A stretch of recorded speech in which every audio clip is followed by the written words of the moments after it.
Gujarat's #1 engineering university, Sankalchand Patel University, 9642706257.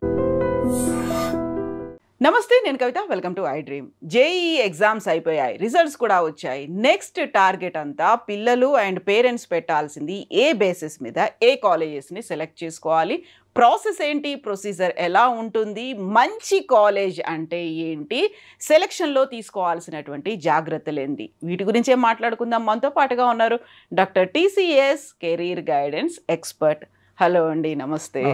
యూజువల్గానే పిల్లలకి headache అంతా ఉంటుంది. మార్క్స్ తెచ్చుకున్నామా, ర్యాంక్ కొట్టామా, జేఈలో మనకు ఒక కన్ఫర్మ్ అయిపోయింది అనేది ఉంటుంది. ఆ తర్వాత ఇంకొక హెడేక్ స్టార్ట్ అవుతుంది. యాక్చువల్గా ఏది మంచి కాలేజ్, దేంట్లో అయితే మంచి ప్లేస్మెంట్స్ ఉంటాయి, లేకుంటే ప్రాసెస్ ఏంటి, ఆ ప్రొసీజర్ ఏంటి, ఎలా కన్ఫర్మ్ చేసుకోవాలి, సెలెక్షన్ ఏంటి, ఇవన్నీ ఉంటాయి కదా. ఒక బ్రెయిన్ స్టార్మింగ్ లాంటివి చేయాల్సిన అవసరం ఉంటుంది. ఆ టైంలో వాళ్ళు తీసుకోవాల్సిన జాగ్రత్తలు ఏంటంటారు? మేడం, చాలామంది స్టూడెంట్స్ అంటే వాళ్ళు కొంతమంది 6th క్లాస్ నుంచి, కొంతమంది 8th క్లాస్ నుంచి అనమాట. అంటే ఒక జేఈ ర్యాంక్ సాధించడం అనేది అంత ఈజీ కాదనమాట. అంటే వరల్డ్లో ఉన్నటువంటి వన్ ఆఫ్ ది టఫెస్ట్ ఎగ్జామ్లో ఒకటి మన జేఈ మెయిన్స్ ఎగ్జామ్. ఇంత ఎగ్జామ్ రాసిన తర్వాత కూడా వీళ్ళకి కౌన్సిలింగ్ ఉంటుంది అనమాట. దాన్ని మన జోసా కౌన్సిలింగ్ ఉంటుంది అనమాట. దాని తర్వాత CSAP కౌన్సిలింగ్ అని ఉంటుంది. ఈ 2 కౌన్సిలింగ్స్లో కూడా ఆప్షన్ పెట్టడం అనేది చాలా చాలా ఇంపార్టెంట్ అనమాట. మనకి ర్యాంక్ అనేది ఎంత మంచి ర్యాంక్ వచ్చినా కానీ మనం ఇచ్చే ఆప్షన్స్ని బట్టే మనకి రేపు సీట్ అనేది అక్కడ కౌన్సిలింగ్లో అలాట్మెంట్ అవుతుంది. కాబట్టి పేరెంట్స్కి ఒక క్లారిటీ ఉండాలి, స్టూడెంట్స్ కూడా క్లారిటీ ఉండాలి. అంటే మనకు వస్తున్నటువంటి ర్యాంక్కి మనకి ఏ కాలేజ్ వస్తుంది, మనం కాలేజ్ ప్రయారిటీ ఇవ్వాలా, బ్రాంచ్ ప్రయారిటీ ఇవ్వాలా అనేది వీళ్ళు మెంటల్గా ముందే ఎక్సైజ్ చేయాల్సి ఉంటుంది అనమాట. అలా ఎక్సైజ్ చేయకుండా ఉన్నట్లయితే వీళ్ళ ర్యాంక్కి అంటే మంచి ర్యాంక్ వచ్చింది కానీ మంచి బ్రాంచ్ మంచి కాలేజ్ వీళ్ళు లిస్టులో పెట్టలేదు అనుకోండి, వీళ్ళ పడిన కష్టం అంతా వృధా అయిపోతుంది అనమాట. సో కాబట్టి ఈ జోసా కౌన్సిలింగ్లో మొత్తం మనకి ఒకప్పుడు 6 రౌండ్స్ ఉండేవి మేడం. లాస్ట్ ఇయర్ నుంచి 5 రౌండ్స్ అనమాట. సో ఇక్కడ ఏంటంటే మనం ఫస్ట్ రౌండ్లో ఆప్షన్స్ పెట్టినవి మాత్రమే ఇక మనకి ఫిక్స్ అయిపోతాయి అనమాట. ఈ లాస్ట్ 5th రౌండ్ వరకు ఎటువంటి చేంజెస్ అనేది చేయకూడదు. కాబట్టి ఆ ఫస్ట్ రౌండ్లో మనం ఏ ఆప్షన్స్ ఇస్తున్నామో వాటి నుంచే మనకి సీట్ అలాట్మెంట్ అవుతుంది అనమాట. మళ్ళీ మీరు రెండోసారి పెట్టుకుంటాను, అది మిస్టేక్ చేసా అట్లాంటిది ఒక్కసారి మనం పెట్టిన తర్వాత సేవ్ చేసామంటే మళ్ళీ ఒకసారి అది ఫ్రీజ్ అయిపోతుంది అనమాట. సో కాబట్టి ఏదైతే స్టూడెంట్స్ జోసా కౌన్సిలింగ్లో ఎంతో కష్టపడి జేఈ మెయిన్స్ ర్యాంక్ సాధించారో వీళ్ళందరూ కూడా అడ్వాన్స్ ఎగ్జామ్ అయిపోయిన తర్వాత కొంత టైం ఉంటుంది. ఇక అడ్వాన్స్ కాదనుకునే స్టూడెంట్స్, అడ్వాన్స్ అంటే మన IITsలో జాయిన్ కావడం అనమాట. జేఈ మెయిన్స్ అనుకోండి మనకి IIITs, NITs, GFTs ఉంటాయి అనమాట. సో వీటిల్లో అడ్మిషన్స్కి పనికి వస్తుంది. కాబట్టి వీళ్ళు ప్రీవియస్ డేటా ఆధారంగా మనకి జోసా కౌన్సిలింగ్లో లాస్ట్ ఇయర్ కట్ ఆఫ్ ఉంటుంది అనమాట. ఓపెనింగ్ ర్యాంక్ ఎంత, క్లోజింగ్ ర్యాంక్ ఎంత, అది కేటగిరీ వైజ్గా కూడా ఉంటుంది అనమాట. కాబట్టి వీళ్ళు ఏంటంటే ఒక ఎక్సైజ్ చేసుకొని మన ర్యాంక్ ఎంత, ఇప్పుడు మీకు ఆల్ ఇండియా ర్యాంక్ 2000 వచ్చింది అనుకోండి, మీరు 2000 నుంచి దాని తర్వాత కాలేజ్ అనేది మీకు ఛాన్స్ ఉంటుంది అనమాట. నాకు 2000 వచ్చింది, నేను 1000 నుంచి 2000 ర్యాంక్ వరకే కాలేజ్ పెట్టుకుంటాను కూర్చుంటే కుదరదు అనమాట. అంటే మన ర్యాంక్ కంటే పైన మనం ఎంత పెడుతున్నామో, మన ర్యాంక్ తర్వాత మనకి నచ్చినటువంటి ఆప్షన్స్ ఎన్ని అని ఇట్లా ఎక్సైజ్ చేసుకొని ఒక లిస్ట్ ప్రిపేర్ చేసుకొని వీళ్ళు కౌన్సిలింగ్లో పార్టిసిపేట్ కావాల్సి ఉంటుంది. ఇది ఇట్లా ఉంటుంది మేడం. ఈ 5 రౌండ్స్లో మనకి ఫస్ట్ రౌండ్లో మనకి సీట్ అలాట్మెంట్ అవుతుంది. సీట్ అలాట్మెంట్ అయిపోగానే మళ్ళీ ఒక ప్రొసీజర్ ఉంటుంది అనమాట. మన సర్టిఫికేట్స్ అన్ని మనం అప్లోడ్ చేయాలి. అప్లోడ్ చేసిన తర్వాత మొత్తం మనకి ఏ కాలేజ్ అయితే సీట్ వస్తుందో ఆ కాలేజ్ వల్ల సర్టిఫికేట్స్ అన్ని వెరిఫై చేసిన తర్వాత మీకు అన్నిటి గ్రీన్ మార్క్ పెడుతుంది అనమాట. ఇక్కడ మీరంటే ఆ సీట్ని యాక్సెప్ట్ చేయాలి, ఫీజు పే చేయాలి. ఆ ఫీజు పే చేసిన తర్వాత మీ సర్టిఫికేట్స్ అన్ని వాళ్ళు అప్లోడ్ చేసి అన్నీ అప్రూవ్డ్, ఇవన్నీ కరెక్ట్గానే ఉన్నాయి అన్నప్పుడు మనకి మీరు సీట్ యాక్సెప్టెన్స్ ఫీజు పే చేసిన తర్వాత మీకు సీట్ అలాట్మెంట్ ఆర్డర్ వస్తుంది అనమాట. వెరిఫికేషన్ తర్వాత ఇది ఆ స్టూడెంట్కి ఆ పర్టికులర్ అలాట్మెంట్ అయిన సీట్ ఇంట్రెస్ట్ ఉన్నట్లయితే ఫ్రీజ్ చేసుకోవచ్చు. లేదు నేను ఫర్దర్ రౌండ్లో మళ్ళీ నేను పార్టిసిపేట్ అవుతా అనుకున్నట్లయితే ఫ్లోట్ అని ఒక ఆప్షన్ ఉంటుంది అనమాట. ఆ ఫ్లోట్ అనే ఆప్షన్ పెట్టుకున్నట్లయితే మళ్ళీ సెకండ్ రౌండ్లో తనకి ఇంకేమైనా ఛాన్స్ ఉన్నట్లయితే, పైన సీట్ ఏమైనా వేకెంట్ ఉన్నట్లయితే ఇంకొక సీట్ అలాట్మెంట్ అయ్యే ఛాన్స్ ఉంటుంది అనమాట. సో ఇంత ప్రొసీజర్ ఉంటుంది కాబట్టి సో పేరెంట్స్, స్టూడెంట్స్ కూడా చాలా జాగ్రత్తగా ఉండాలి. సో దీని పట్ల మన ఇలాంటి ఛానల్స్ కావచ్చు, ఇంకా కొన్ని ఛానల్స్ కావచ్చు చెప్తూ ఉంటాయి. బట్ వీళ్ళు కూడా స్వతహాగా కొంత ఎక్సైజ్ చేయడం అనేది వాళ్ళకి మంచిది అనమాట. సో ఇట్లా మనకి వీళ్ళకి వచ్చినటువంటి సీట్ 5th రౌండ్ వరకు వీళ్ళు వెయిట్ చేస్తూనే ఉండాలి. ఏమైనా చేంజెస్ జరిగితే జరగవచ్చు, లేకపోతే మీకు ఏదైతే ఫస్ట్ రౌండ్లో అలాట్మెంట్ అవుతుందో ఆ సీట్ మాత్రం 5th రౌండ్ వరకు చూపిస్తుంది అనమాట. ఇక దాని తర్వాత మనకి ఆ సీట్ ఓకే అనుకున్నట్లయితే ఇక వెళ్ళి మనం కాలేజీకి రిపోర్ట్ చేయాల్సి ఉంటుంది. లేదు నేను ఇంకా చూస్తాను, ఆ లక్ మళ్ళీ చూసుకుంటాను అనుకున్నట్లయితే జోసా కౌన్సిలింగ్ తర్వాత సీశాబ్ అని ఇంకొక రౌండ్ ఉంటుంది అనమాట. అంటే అయితే ఈ 5 రౌండ్స్ తర్వాత కూడా కొంతమంది స్టూడెంట్స్ డ్రాప్ అయిపోతారు. నాకు వద్దు ఇక నేను ఇది కాదు, నాకు బెటర్ ఆపర్చునిటీ ఉందని చెప్పేసి అంటే కొన్ని టాప్ ప్రైవేట్ డీమ్డ్ యూనివర్సిటీస్కి వెళ్ళిపోతారు అనమాట బ్రాంచెస్ కోసం. అట్లా కొన్ని వేకెట్ ఉంటాయి కాబట్టి ఏ స్టూడెంట్ అయినా ఈ 5 రౌండ్స్లో సీట్ వచ్చిన స్టూడెంట్ కావచ్చు, సీట్ రాని స్టూడెంట్ కావచ్చు, ఎవరైనా కానీ ఆ సీశాబ్ రౌండ్లో వాళ్ళు కనుక పార్టిసిపేట్ అవుతాయి అంటే అది కూడా ఒక కౌన్సిలింగే అనమాట. ఈ జోసా కౌన్సిలింగ్ అనే ఎలా అయితే ఉంటుందో అది 2 రౌండ్స్లోనే అక్కడ కూడా పార్టిసిపేట్ అయితే చాలామందికి పెద్ద ర్యాంక్ స్టూడెంట్స్ కూడా సీట్ వచ్చే అవకాశం ఉంటుంది అనమాట. ఇది టోటల్గా జోసా కౌన్సిలింగ్ ప్రొసీజర్ మేడం ఇది. సో ఇప్పుడు నేను ఒక కాలేజ్ సెలెక్ట్ చేసుకున్నాను, లేదు ఈ కోర్సు కూడా సెలెక్ట్ చేసుకుంటున్నాను అంటే ఏవేవి దృష్టిలో పెట్టుకొని వాళ్ళు సెలెక్ట్ చేసుకోవాల్సినటువంటి అవసరం ఉందంటారు?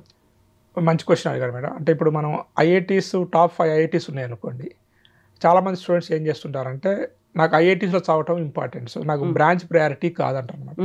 అంటే కొంతమందికి ఏంటంటే ఐఐటీస్లో చదవాలి, దాని తర్వాత సివిల్ సర్వీసెస్ ప్రిపేర్ కావాలి, కొంతమంది నేను అబ్రాడ్ వెళ్ళి ఎంఎస్ చేయాలి, లేకపోతే నేను ఎంబీఏ చేయాలి, ఇట్లా కొన్ని వాళ్ళ గోల్స్ ఉంటాయి అనమాట.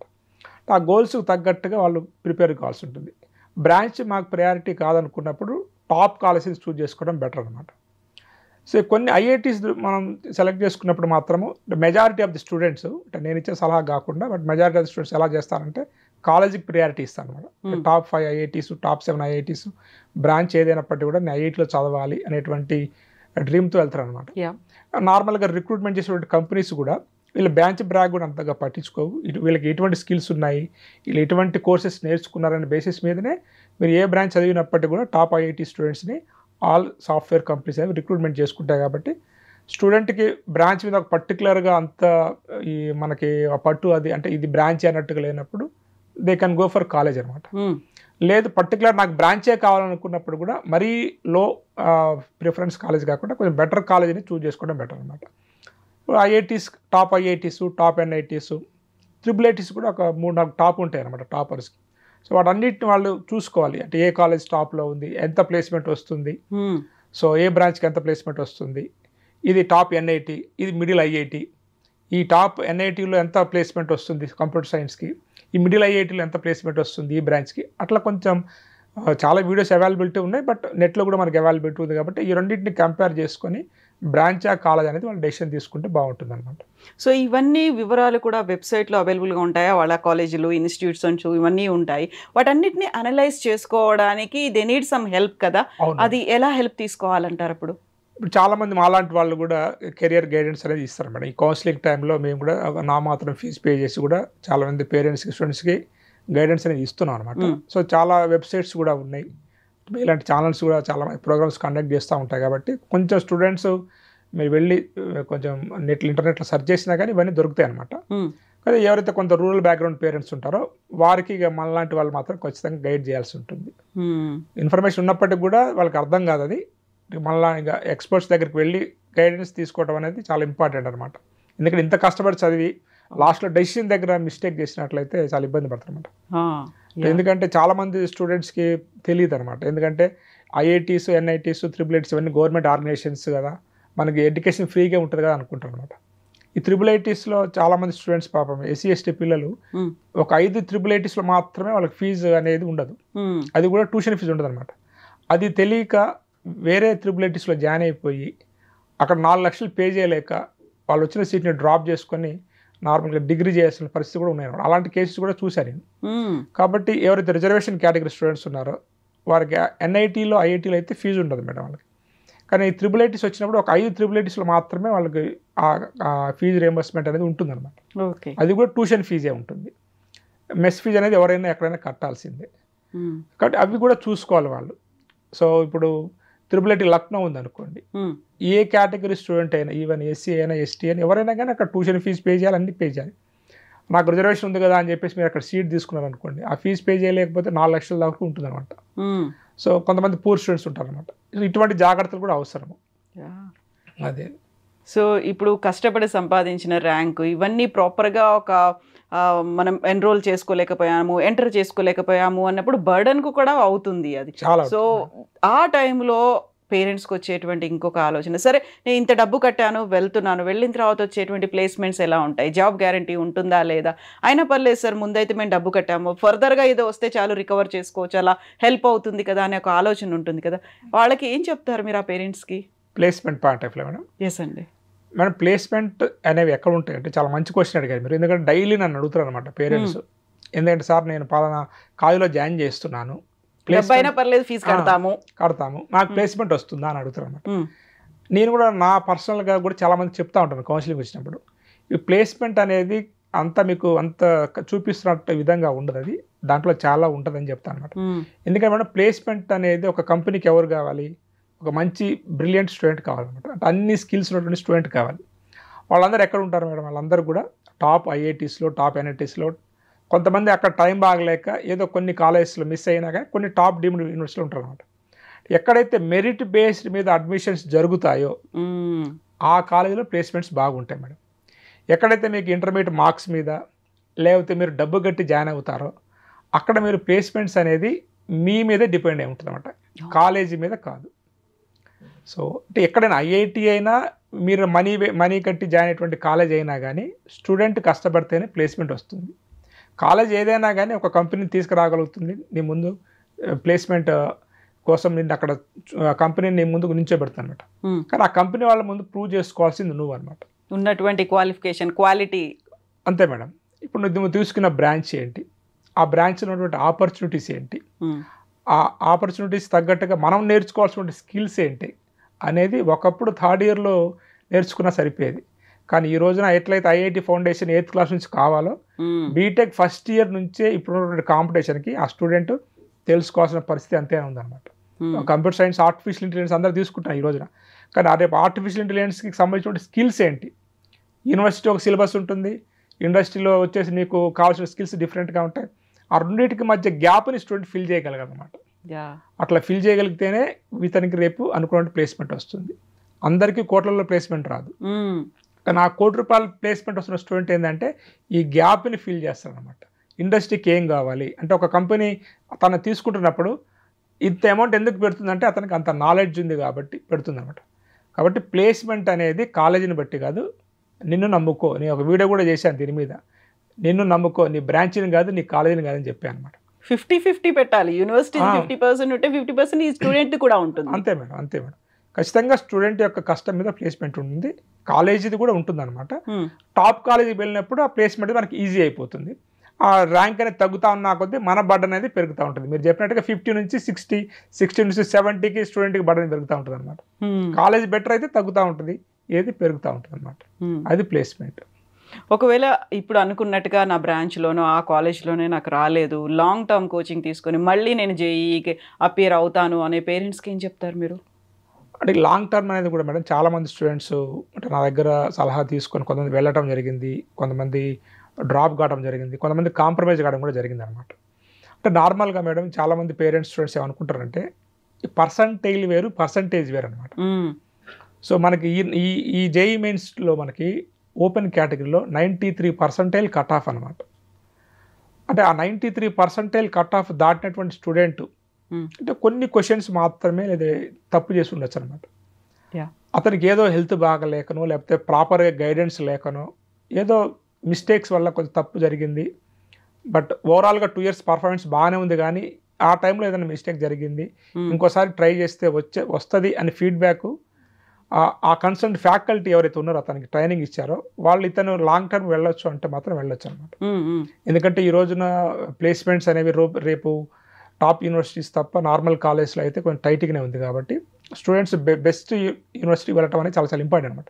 ఇండియాలో బెస్ట్ కాలేజెస్ అంటే దాదాపు మనకి ఇవి ఐఐటీస్, ఎన్ఐటీస్, కొన్ని IIITs అనమాట. కాబట్టి కొంత దగ్గరగా వచ్చి మిస్ అయినటువంటి స్టూడెంట్స్ వెళ్తే మాత్రం ఛాన్స్ ఉంటుంది తప్ప 100కి మీకు 40%, 30% వచ్చింది, నేను లాంగ్ టర్మ్ తీసుకుంటా అంటే మాత్రం అటు కొంత పెరగచ్చు. 30 నుంచి 70కి వెళ్తామే కానీ బట్ నీకు అక్కడ 90 మీరు ఏ కేటగిరీ అయినప్పటికీ కూడా అబోవ్ 90% లేని మంచి కాలేజీ రాదన్నమాట. అది ఓపెన్ కేటగిరీ అయితే 99, 98 వరకే మీకు కావాల్సినటువంటి మంచి కాలేజెస్, బ్రాంచెస్ అనేవి క్లోజ్ అవుతాయి. లేదు మనకి ఇక్కడ జేఈ మెయిన్స్లో మనం సక్సెస్ కాలేదు, కానీ మనకి టాప్ డీమ్డ్ యూనివర్సిటీస్లలో మనం బిట్సాట్ కావచ్చు, ఇంకా కొన్ని టాప్ యూనివర్సిటీస్ ఉంటాయి అన్నమాట. మనకి ఐసర్ అని కొన్ని ఉంటాయి. నెక్స్ట్ వచ్చి ఐఎస్ఐ అని చెప్పి ఇండియన్ స్టాటికల్ ఇన్స్టిట్యూషన్స్, ఇలాంటి కాలేజ్ కూడా చాలా పరిచయం చేశారు అనమాట మన తెలుగు వీళ్ళందరికీ కూడా. అటువంటి కాలేజ్ కూడా అంటే మల్టిపుల్ ఆప్షన్స్ పెట్టుకోవాలి స్టూడెంట్. ఒక జేఈ మెయిన్సే కాకుండా చాలా ఎంట్రన్స్ ఎగ్జామ్స్ ఉంటాయి మనకి. జేఈ మెయిన్స్ తర్వాత బిట్సాట్ అని చెప్పేసి, ఐఎస్ఐ అని చెప్పేసి, ఐసర్ అని చెప్పేసి, నైసర్ అని చెప్పేసి, ఇవన్నీ కూడా ఇండియన్ గవర్నమెంట్ ఆర్గనైజేషన్స్ అనమాట. ఇటువంటి ఆప్షన్స్ పెట్టుకుంటూ మనకు ఉన్నటువంటి ఆప్షన్స్లో ఏది బెటర్ ఆప్షన్ అనేది కొంచెం కంపేర్ చేసుకొని వెళ్తే బెటర్. కానీ నేను అదే జేఈ మెయిన్స్ రాస్తా, నా పర్సంటేజ్ తక్కువ ఉన్నా అంటే మాత్రం అది రాంగ్ డెసిషన్ అవుతుంది, ఒక 1 year వేస్ట్ అవుతుంది అనమాట. బట్ కొంత మార్జిన్లో పోయినటువంటి స్టూడెంట్స్ మాత్రం ఒక్కసారి ట్రై చేయొచ్చు, ఒక్క ఛాన్స్ వాళ్ళకి ఇవ్వచ్చు అనమాట. అది మేడం. ఇప్పుడు ఒకవేళ నేను అనుకున్నటువంటి కాలేజ్ రాలేదు, బ్రాంచ్ కూడా రాలేదు, మళ్ళీ ఒక 1 year ట్రై చేద్దాము అనుకుంటే వద్దు, నాకు ఉన్నటువంటి పర్సంటేజ్లు ఇవన్నీ తక్కువ ఉన్నాయి అనుకున్నప్పుడు ఎంసెట్ దాకా వెయిట్ చేయాలా అనే ఒక ఆలోచన. దీనందరికీ గ్యాప్ మళ్ళీ చాలా ఎక్కువ కనిపిస్తుంది. ఎంసెట్ దాకా వెయిట్ చేద్దాము అనుకుంటే రిజల్ట్ ఎప్పుడు వస్తుంది, ఆ తర్వాత అది కూడా ఫేజ్ వైజ్గా కౌన్సిలింగ్ అవుతుంది అనుకున్నప్పుడు గ్యాప్ అనేది వస్తుంది కదా. ఆ టైంలో వాళ్ళు ఎలాంటి డెసిషన్ తీసుకోవాలంటారు? అంటే స్టూడెంట్కి అర్థమైపోతుంది మేడం. అంటే ఇన్ని ఎగ్జామ్స్ రాసినప్పుడు ఇతని లెవెల్ ఆఫ్ ఎగ్జామ్ ఏందనేది కొంచెమైనా ఉన్న స్టూడెంట్, అంటే కొంచెమైనా నాలెడ్జ్ ఉన్న స్టూడెంట్కి అర్థమైపోద్ది అనమాట. నేను ఎక్కడున్నాను, ఇక నా గొద్దు, నీకు నా రేంజ్ ఇదే అని అర్థమైపోద్ది అనమాట. అలాంటప్పుడు స్టేట్ లెవెల్లో ఉన్నటువంటి టాప్ కాలేజ్లో చూసుకోవాలి. మొన్నటి వరకు అందరు కూడా బ్రాంచ్ అని వెళ్ళారనమాట. బట్ నేను కొన్ని సంవత్సరాలుగా బ్రాంచ్ కన్నా కానీ మీరు చూస్ చేసుకునే కాలేజ్ చాలా ఇంపార్టెంట్. ఈ రోజున న్యూ ఎడ్యుకేషన్ పాలసీ ద్వారా సో మనకు వచ్చేసి ఏ బ్రాంచ్ స్టూడెంట్ అయినా మైనర్ డిగ్రీస్ చేయొచ్చు అనమాట. మీరు మెకానికల్ చదివిన కంప్యూటర్ సైన్స్ చదవచ్చు, ఎలక్ట్రికల్ చదివిన కంప్యూటర్ సైన్స్ కోర్సెస్ నేర్చుకోవచ్చు. ఇటు నుంచి అటు వెళ్ళొచ్చు, కానీ అటు నుంచి ఇటు రాలేరు. కాబట్టి ఒక బెటర్ కాలేజ్ చూస్ చేసుకున్నట్లయితే అక్కడ ఎన్వైరాన్మెంట్ బెటర్గా ఉంటుందన్నమాట. సో అక్కడ వాళ్ళు అందించేటువంటి మైనర్ డిగ్రీస్ చదువుకుంటూ అక్కడ మీ స్కిల్స్ని కొంచెం ఇంప్రూవ్ చేసుకోగలిగితే, ఆన్లైన్లో కూడా చాలామంది స్టూడెంట్స్ స్కిల్స్ నేర్చుకొని equal to middle NITs, middle IITs packages కొంత కొట్టారనమాట. అంటే కొంత పర్సెంట్ ఆఫ్ ది స్టూడెంట్స్ అంటే వాళ్ళకు ఉన్నటువంటి జీల్ అనమాట, అంటే వాళ్ళ కష్టం అనమాట. అంటే మీరు ఏ కాలేజీలో చదువుతారు అంటే మినిమం మంచి కాలేజీలో చదువుతూ అక్కడ స్కిల్స్ ఇంప్రూవ్ చేసుకున్నట్లయితే ఈ రోజున అన్ని సాఫ్ట్వేర్ కంపెనీస్ కూడా ఆఫ్టర్ పాండమిక్ వచ్చేసి ఆన్లైన్లో ప్రొవైడ్ చేస్తున్నాయి అనమాట. మనకి ట్రైనింగ్ అండ్ ప్లేస్మెంట్తో పాటు రిక్రూట్మెంట్ కూడా కొంత ఆన్లైన్లో జరుగుతుంది అనమాట. అంటే ఎవరైతే రూరల్ పీపుల్ ఉంటారో లేకపోతే ఎక్కడెక్కడ మట్టిలో మాణిక్యాలు ఉంటారో వాళ్ళు కూడా మిస్ చేయరు ఈ కార్పొరేట్ కంపెనీస్ అనేవి. అటువంటి స్టూడెంట్స్ కూడా తీసుకుంటున్నాయి. కాబట్టి అక్కడ మీరు కొంచెం స్కిల్స్ని ఇంప్రూవ్ చేసుకొని మీరు ఏ బ్రాంచ్ చదువుతున్నప్పటికి కూడా నాకు ఫ్యూచర్ అంతా కూడా హైబ్రిడ్ ఇంజనీరింగ్ మేడం. ఈ ఆర్టిఫిషియల్ ఇంటెలిజెన్స్ వల్ల ఆర్టిఫిషియల్ ఇంటెలిజెన్స్ చదువుతున్న ఇంజనీరింగ్కి ఎంతైతే ఇంపార్టెన్స్ ఉందో, నార్మల్గా civil engineering, mechanical, chemical, any engineering branch చదువుతూ ఈ అయితే కోర్సెస్ నేర్చుకుంటారో ఈ ఆర్టిఫిషియల్ ఇంటెలిజెన్స్ లాంటివి కానీ, డేటా సైన్స్, ఇటువంటి కోర్సెస్ నేర్చుకున్న స్టూడెంట్స్కి ఫ్యూచర్లో ఎక్కువ డిమాండ్ ఉండేటువంటి ఛాన్స్ ఉందన్నమాట. హైబ్రిడ్ అయిపోతూ ఉంది. కాబట్టి మీరు బ్రాంచ్ అనేది కాకుండా మీకు ఏ బ్రాంచ్ అయితే ఇష్టం ఉందో దాన్ని ప్రయారిటీ ఇస్తూనే ఒక బెటర్ కాలేజ్ చూస్ చేసుకోవడం అనేది చాలా చాలా ఇంపార్టెంట్ అనమాట.